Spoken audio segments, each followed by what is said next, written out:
Well, as we celebrate Juneteenth, we're getting a look at some really important art in our country's history. That includes an exhibit running right now at the Minneapolis Institute of Art. It's called American Gothic, Gordon Parks and Ella Watson.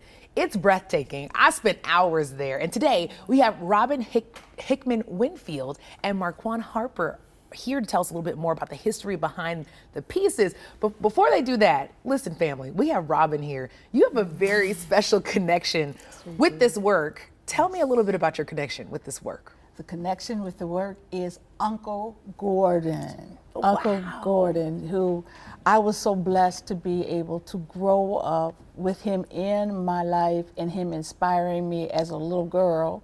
My mother put a copy of his first autobiography, The Learning Tree, in my lap when I was a little baby. So I think it was destined that I walk in his footsteps. And so, so it's just very special, but now to be able to have young people walk in his footsteps, that's what he would have wanted. So, yes.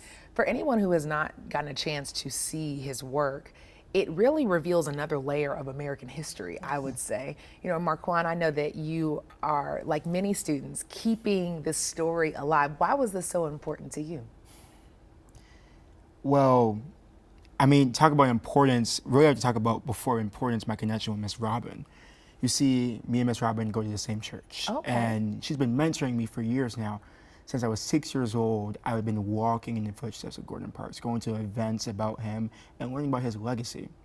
Along with me and other scholars, we've had the amazing experience of being part of Don't Believe the Hype, where we've actually got to learn about Gordon Parks and his footsteps. But there's one unique experience I can really bring up, and that's going to Fort Scott, Kansas, where he shot the Learning Tree. Wow. And seeing that. And is it okay if I express something? Yeah. We went to his burial site, and I was able to even pray over his grave in Kansas. What a special, I just got goosebumps, I just got Yes. chills. Yes. Because what we're talking about, you know, we always talk about history, right? And we talk about how our history is American history. Everyone has a piece of what we're looking at. But my goodness, you are allowing, you know, students just like Marquand to live it, to breathe it. It doesn't have to just be on a page.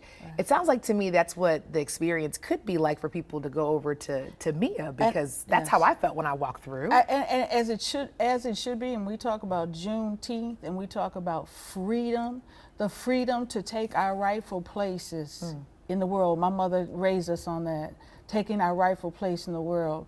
Don't believe the hype. These young people of color taking their rightful place in a television station.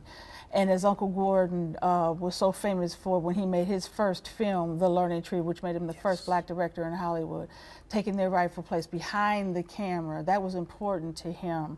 The young people of Don't Believe the Hype, taking their rightful place, some of them on an airplane for the first time, to go to Kansas. My last visit with him in New York before he died, he cried and he said, "What's gonna happen to black boys, baby? What did I really do?" Well, they're going to, as 6 years old, go to your exhibit, and at 17, stand at your graveside in your birthplace and pray over your graveside. And they're going to go to an exhibit, American Gothic, and they're going to be inspired by your work and lift up their voices and sing. How can you not be inspired by this? Of course, you have a few days left to see American Gothic, Gordon Parks and Ella Watson at MIA. It runs through the weekend. Please do me a favor, go check it out. It's amazing. Thank you all for sharing space with me. And of course, you can learn so much more about this at KARE11.com.